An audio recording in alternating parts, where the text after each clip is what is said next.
गोहोम बिमा आं लादाखनिफ्राय बुंदों समनि आंखाल 10 मिनिटल' रायलायनो मोनगोन गोहोम बिफा माबोरै दङ नों मोजाङैनो दङ ना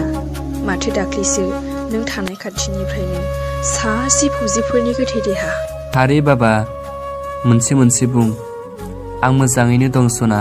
नोंनि अननायाव इसोरनि खाथियाव आंनि थाखाय सानफ्रोमबो आरज गाब अनजालि बेनो आंनि थाखाय थोजासे आरो बाबु गोहोमा मोजाङै दंना आं बाबुजों रायलायगौमोन नोंनि कल फैगोन होनना मिथिखानायबासोमोन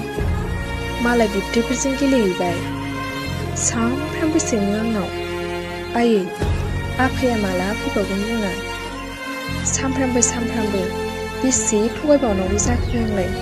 फैसिगोन बुङा दे माथो खालामनो सरखारनि गुन्दै जाबाय जेब्ला बिमा हादर सिबिनो जिउ बावबाय जेब्ला आंजों लोगोसे नोंबो दुखु खस्थ सहायफानांसिगोन सना आरो आंखौ निमाहा होदो अनजालि देहाथ' सम सफैबाय नोंहा नाथाय आंथ' थांनो मोनखानाय नंला इसोरनाव बेखौनो आरज गाबो आंनि फिसा संसाराव बे खेबाव लोखि उजिफैदों देहाखौ खोब जोथोनै लाखिनांगौ सम नोंहा सना जानाय लोंनाय सम बारहोनो नाङा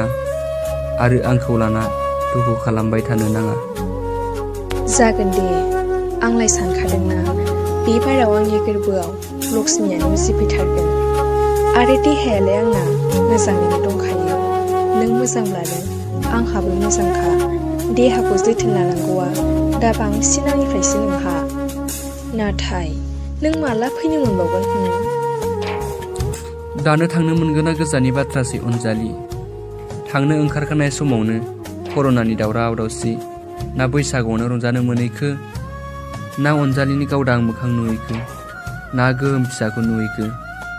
नै दाबो थांनो मोनहां जालायबाय दावहानिसो थागथियारि जालायबाय हेलौ दावहा हे आफा बोराइ बाथौ